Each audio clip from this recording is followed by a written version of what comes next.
Buenos días a todos, soy Agustín, ¿vale? Soy veterinario, trabajo como investigador en el CITA de Aragón, ¿vale? Y os presento un poco este trabajo que hemos hecho, ¿vale? Que es un poco valorar la importancia que tiene el estado nutricional de la vaca, de la madre, al inicio de la gestación y los posibles efectos que puede tener no solo para la vaca, sino también para la descendencia. Bueno, hablo un poco de la ganadería extensiva, ¿no? Que es un poco una práctica muy común en el bovino de carne.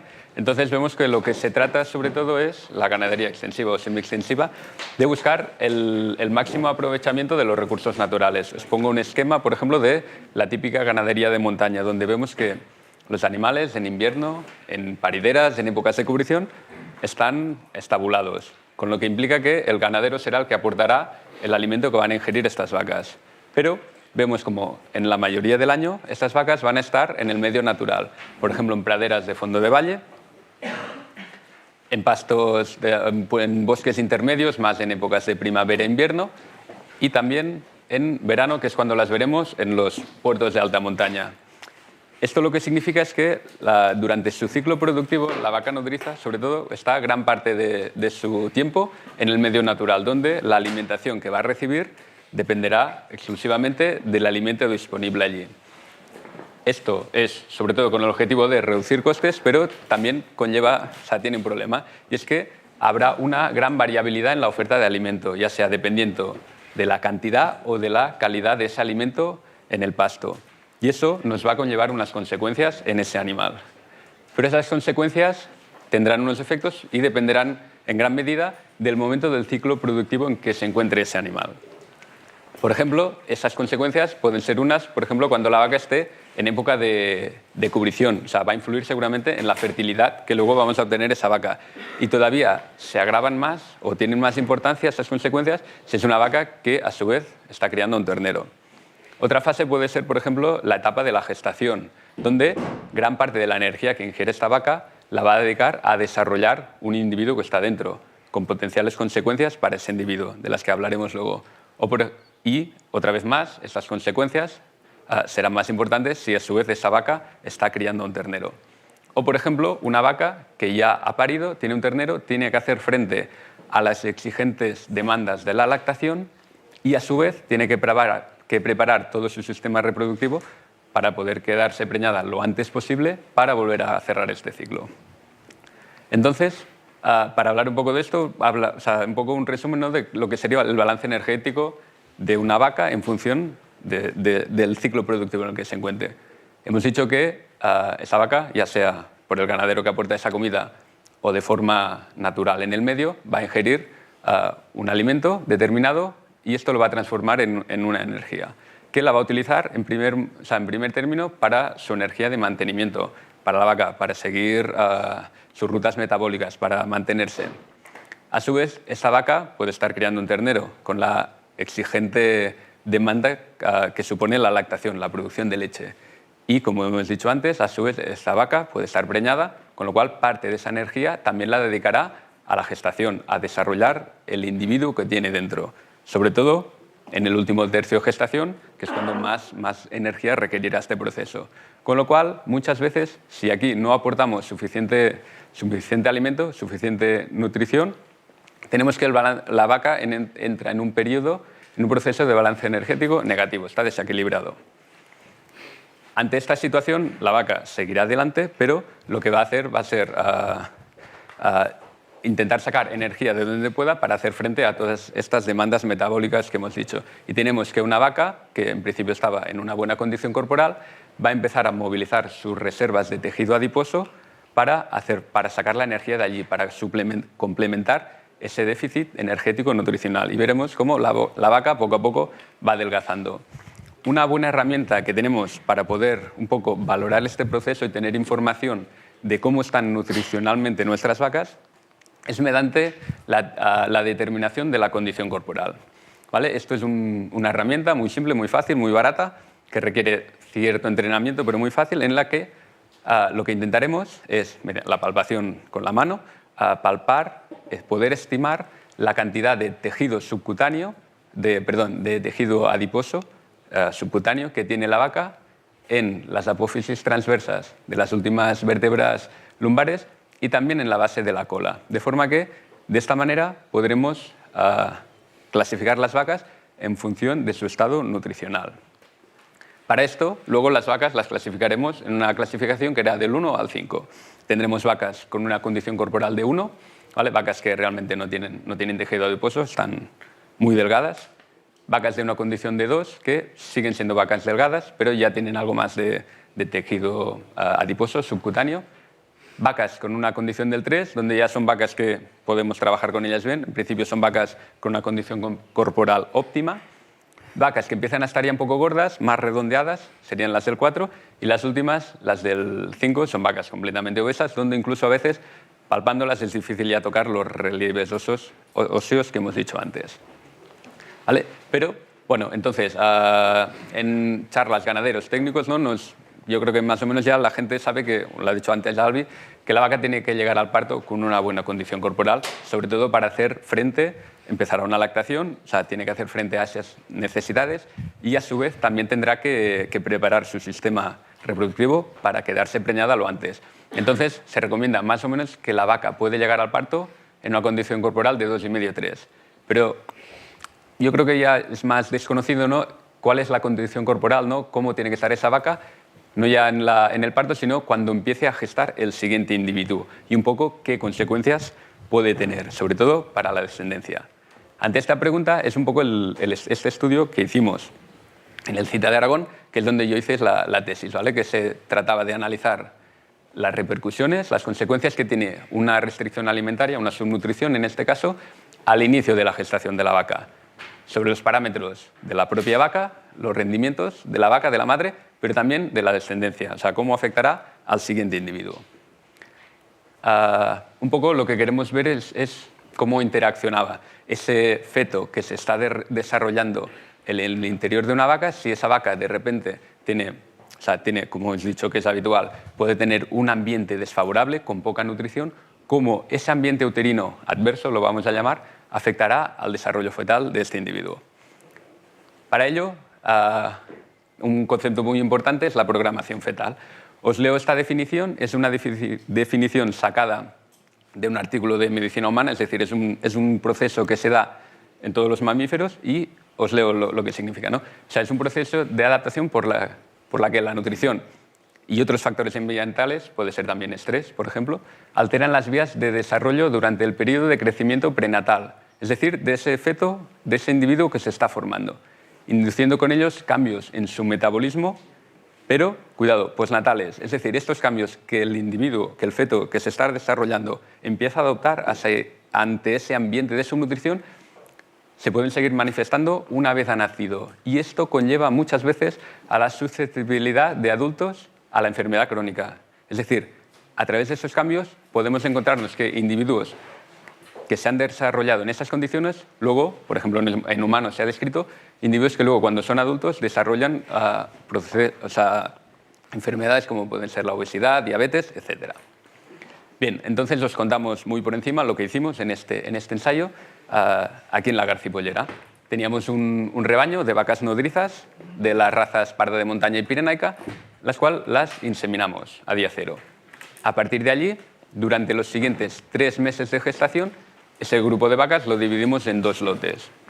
Un lote de vacas, el control, les dimos una cantidad de alimento para suministrar el 100% de sus necesidades energéticas, de mantenimiento, lactación, porque estaban criando un ternero, y de mantenimiento, lactación y gestación. Mientras que el otro grupo, el grupo subnutrición, les dimos únicamente una cantidad del 65%. Pasados los 3 meses de gestación, todas las vacas, es decir, las de subnutrición, pasaron a una alimentación completa del 100% hasta el momento del parto. Estas vacas parieron y luego, durante los siguientes 4 meses, estuvieron alimentando a sus terneros, únicamente y exclusivamente de leche materna de sus madres. Finalizado el destete, a los 4 meses, las terneras hembras, las novillas, se recriaron, a los 16 meses de edad se inseminaron para que finalmente tuvieran su primer parto a los 25 meses. Una vez el parto, 4 meses más tarde, se destetan sus terneros, también criados únicamente con leche de sus madres. En el caso de los machos, esos terneros de 4 meses entran en un periodo de cebo convencional a base de paja y concentrado a voluntad, para que finalmente a los 12 meses de edad se sacrifican y se estudia su carne y sus crecimientos. Bueno, vamos a ver un poco qué pasó con estas vacas y terneros durante la gestación y la lactación.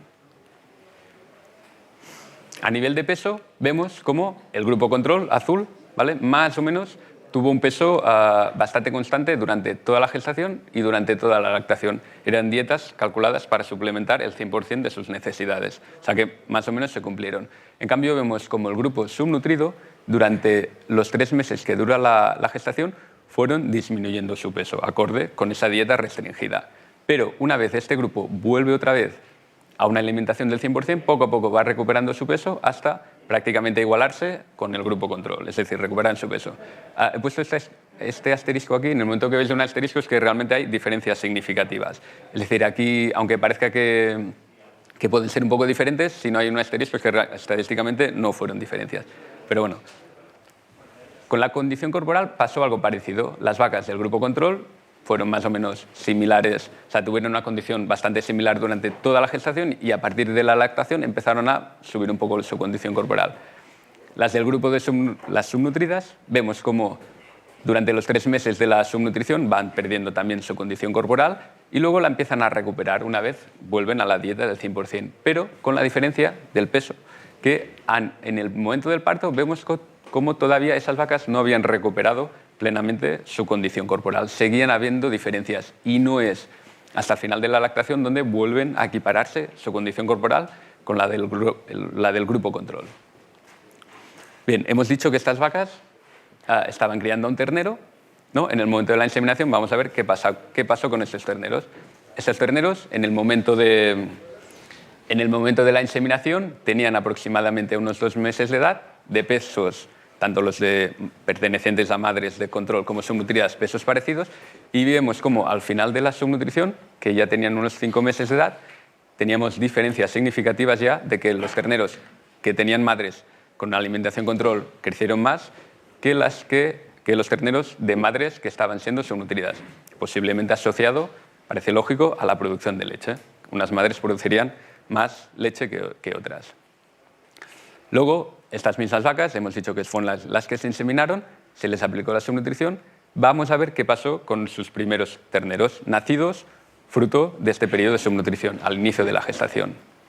Estos terneros vemos cómo nacen con peso al parto muy similar, los 2 lotes, o sea, aparentemente esta subnutrición de aquí no les afectó, pesos al parto similar, pero vemos como conforme va avanzando su edad, a los 4 meses, cuando se destetan, alimentados únicamente con leche de sus madres, vemos cómo han crecido de forma diferente. Los terneros de madres control se desarrollaron más, con diferencias significativas al destete respecto a los terneros que procedían de madres subnutridas. Es decir, algo en el metabolismo de estos terneros había cambiado que hicieron que, a pesar de que nacieron con el mismo peso, se desarrollaron de forma diferente. Hay que mencionar por eso que aquí puesto estas diferencias solo se manifestaron en terneros de raza pirenaica. En los pardos hubo pequeñas diferencias, pero no llegaron a ser significativamente diferentes. Bien, las novillas, los terneros se destetan, empiezan las novillas y vemos como de la misma forma, si cogemos solo las terneras hembras, las novillas, vemos que sigue marcando esa diferencia de peso cuando se destetaron. Las del grupo control estaban más desarrolladas, pero a lo largo de toda la recría y la gestación y la lactación vemos cómo los pesos se fueron equiparando, siguen una evolución parecida y ya no tenemos diferencias significativas. Es decir, esas novillas, más o menos desde el momento en que alcanzaron la pubertad, que fueron a tiempos similares, fueron equiparando pesos hasta el punto que no notamos diferencias de peso ni en la gestación, ni en el momento del parto, ni al final de la lactación. Estas novillas, las inseminamos y tuvieron un ternero. Es decir, estos terneros son los nietos de aquellas vacas que hace unos cuantos meses subnutrimos al inicio de la gestación. Vamos a ver qué pasó con estos terneros, los nietos, ¿vale? Y vimos que tampoco no había ningún efecto. Tuvieron un peso al parto similar, los procedentes de abuelas control o abuelas subnutridas, Y luego, a los 4 meses, a pesar de que parece que el grupo control tuvo un peso un poco más alto, no había tampoco diferencias. Es decir, al menos en la tercera generación no vimos esas diferencias. Vamos a ver qué pasó con el aparato, o sea, el apartado reproductivo de esas novillas. Las novillas se inseminaron a los 16 meses de edad, o sea, una edad bastante temprana, y vemos que tampoco observamos al menos ninguna diferencia en cuanto a la fertilidad a una única inseminación artificial. Sí que parece que el grupo que pertenecía a madres subnutridas tuvo un porcentaje un poco superior, pero realmente no hubo diferencias significativas. Pero, esto en cuanto a fertilidad, a una única inseminación. Pero luego vimos, analizando un poco más su sistema reproductivo, a nivel ecográfico, vimos como los ovarios de las novillas que pertenecían al grupo control tenían un número mayor de folículos pequeñitos que aquellas que pertenecían a grupos subnutridos. ¿Vale? Los folículos aquí los veis en negro, unas tenían más y aquí sí había diferencias significativas. Esto realmente a la primera inseminación no se tradujo en ningún efecto, la fertilidad fue muy parecida. Pero desde aquí se nos planteó la hipótesis de decir, bueno, a lo mejor de cara a la sexta, séptima, octava cubrición, a lo mejor estas novillas tienen tienen un déficit de folículos ovarios y podría ser que tuvieran problemas de fertilidad. Pero esas novillas están creciendo, no lo sabemos todavía, pero bueno, sí vimos al menos a nivel ovárico esas diferencias. Bien, vamos a ver los machos. Los machos los destetamos también con 4 meses y vimos cómo a los 4 meses de edad ya había unas diferencias de peso entre machos de madres control y machos subnutridos. Y a diferencia de las novillas, con el crecimiento de los machos, esos machos se fueron, esas diferencias siguieron. Hasta el año de edad que se sacrificaron, teníamos que los terneros procedentes de hembras control tenían un mayor desarrollo muscular, pesaban más que aquellos subnutridos. Pero, una vez más, estas diferencias solo fueron significativas en la raza pirenaica. En la parda no se vieron esas diferencias.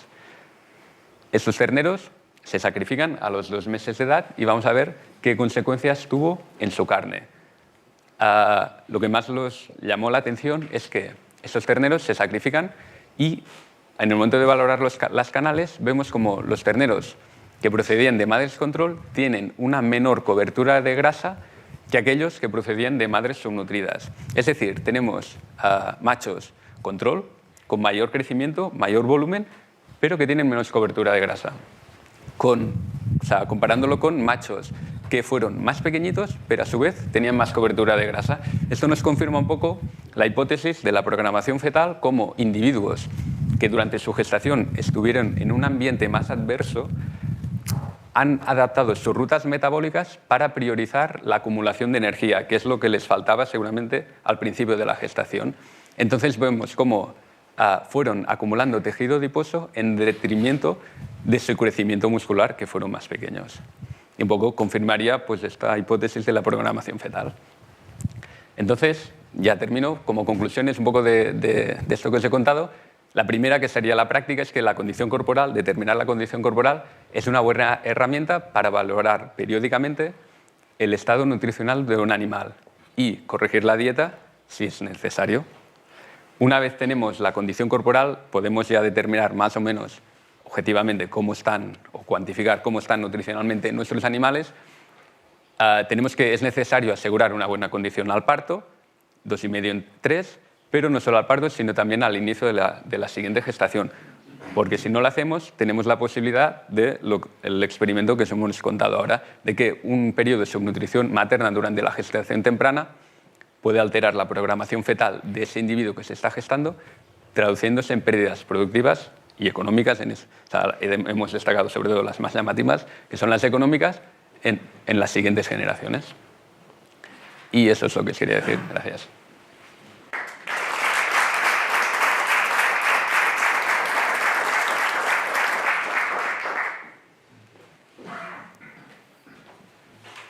Si queréis hacer alguna pregunta.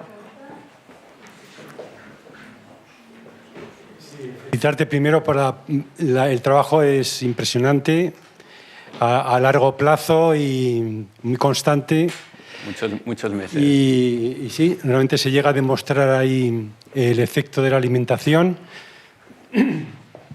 Y luego, yéndome al tema práctico, porque quiero recordar que la subnutri estaba en un 65%, es así, ¿no? Desde el punto de vista práctico, a lo mejor es difícil encontrar entornos donde vacas en cubrición, que supuestamente es la época donde más necesidades hay que cubrir, porque están lactando, están cubriéndose, se pase radicalmente a una restricción severa, ¿no? Me parece muy práctico, muy pedagógico el estudio, pero quizás a lo mejor el estudio donde con mayor realidad se puede dar este efecto y que a lo mejor convendría, y creo que lo estáis estudiando, es en el último tercio de gestación. Es decir, ahí es donde realmente el ganadero a veces subnutre sus vacas porque no tiene alimentos de calidad. Sí. Y ese sí que sería una información muy precisa, ¿no? Que con esta experiencia imagino que estaréis en camino de poder... Son dos enfoques. Lo que tú dices realmente es el ensayo que estamos haciendo ahora aquí, subnutrición en el último tercio de gestación. Luego Leire está haciendo la tesis en eso, os hablará un poco de lo que estamos haciendo ahora. Lo que queríamos ver en este ensayo, ¿no?, es un poco, pues bueno, tenemos unas vacas a inicio de gestación, realmente las demandas energéticas en cuanto a la gestación son pequeñas, es un feto, o sea, es un embrión, es un feto, requiere poco, pero lo que sí que llama la atención es la potencialidad que tienen esos cambios, es decir, como de un individuo que se está formando, que está de células totalmente iguales, está empezando a diferenciar células para formar tejidos, para formar rutas metabólicas, como esos cambios que aparentemente pueden pasar un poco inadvertidos, luego tienen su efecto, pero no solo en ese individuo, sino que también se puede transmitir a las siguientes generaciones. Entonces, yo creo que quizá los efectos que puede tener la alimentación al final de la gestación, quizá la gente es más consciente, también lo asocia más, vacas que están flacas al final de la gestación, afecta a la producción de leche, puede afectar o no al peso del ternero al nacimiento, pero como que está más relacionado y más junto en el tiempo. Pero aquí vemos cómo tenemos un efecto de una cosa que pasó pues hace muchos meses y cómo ese efecto sigue perdurando en el tiempo y se transmite. O sea, pero bueno, lo que dices, luego Leire os contará un poco también, porque también lo estamos mirando. Muchas gracias.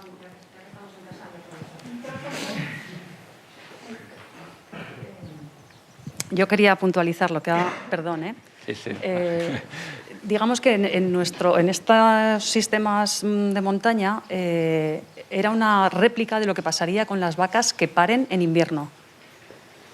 Aquí hace 30 años la gente estabulaba entre 6 y 12 meses, entre 3 y 6 meses los animales en la invernada, ¿no? A lo mejor desde que bajaban de puerto en septiembre hasta marzo o abril, las vacas estaban encerradas. No siempre. O sea, si tienes que darle comida tú de tu bolsillo, no siempre las vacas que están criando ternero están lozanas. Entonces, digamos que era una réplica de lo que le pasaba a las vacas con parto en invierno, sea dentro de casa o fuera, porque ahora tienes ganaderos que no estabulan ni un solo día del año. Las vacas están pariendo fuera con 1 metro de nieve y no hay ningún problema. Con comida suplementada, por supuesto. Entonces, digamos que esa era un poco la idea. Animales que están con un requerimiento energético muy potente, que están criando un ternero si tú la quieres inseminar 90 días después del primer parto, estás con un ternero de 2-3 meses que está tirando muchísimo de la madre, que está produciéndote 8 o 10 litros de leche al día. Entonces, quería únicamente puntualizar.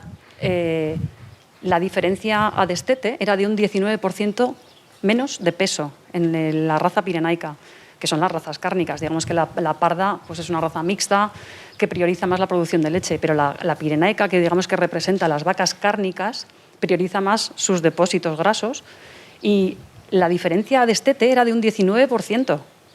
Pero es que esa diferencia en las hembras, digamos que la naturaleza las va protegiendo, lo hace bien, y en los machos se arrastraba la diferencia hasta sacrificio. A sacrificio era un 12% menos de peso, un 11% menos de peso canal, que eso es dinero, ¿eh?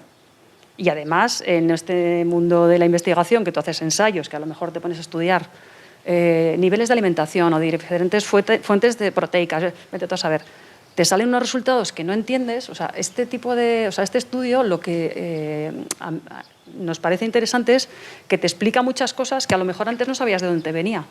Que tú te centras en los últimos 6 meses de ensayo y lo que ha pasado hace 12 meses te está alterando hasta un 11% menos de peso en la canal, con lo que supone además de dinero. ¿vale? Entonces yo creo que sí que es bastante representativo. Animales que están con un ternero de 2 o 3 meses al pie. Aquí se da mucho, ¿eh? Tú vas a explotaciones y ves a las vacas que no están, no todas están lozanas, ojalá. Por eso de ahí. Razas, ¿no? Comparando la clínica con la Sí, parda. aquí tenemos, aquí en Mejor la... resultó la parda. Este es algo que decir, ¿no? ¿Perdón? Mejor resultó la parda. A ver, en Sobre este todo caso... Cuando están bajas, el grupo que estaban más nutridas, Sí, parece ser que hay, vamos a decir que tiene mejores resultados la parda. La pirenaica fue más sensible a la subnutrición en el primer tercio de gestación, claramente. ¿Y eso puede ser porque la parda es más de producción de leche? Sí, sí, sí, yo creo, vamos, mi opinión es que son dos bases genéticas diferentes. La parda de montaña, aunque lleva 30 años produciéndose y seleccionándose para producción de terneros, tiene ese recuerdo cuando llegó a Europa, producía sus 15-20 litros de leche. Ahora está produciendo, pues en los ensayos que hacemos, en el ensayo que está haciendo ahora Leire para su tesis, las pirenaicas están en 8 kilos, 8 o 9 kilos. Bueno, este año ha sido un año un poco raro. Y las pardas siempre tienen 2-3 kilos más, que eso se traduce en 200-300 gramos más de crecimiento del ternero al día. Entonces, eso, nada, solamente era eso. Dejar la cifra, un 12% más de diferencia, que eso es dinero. Peso, a sacrificio. Sí.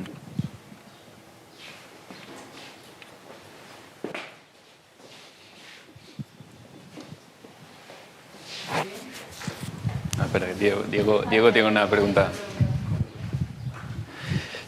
Bueno, felicitaciones, Agustí, por el trabajo. La verdad que en Argentina, por ejemplo, esto que estás comentando es algo muy, muy frecuente porque la alimentación de las vacas de cría no es con forraje natural generalmente, muy pocas veces se suplementa, entonces cuando dependes de la oferta de forraje puedes tener estos problemas cuando empiezas con la aparición, que no tengas todavía la mayor oferta de forraje.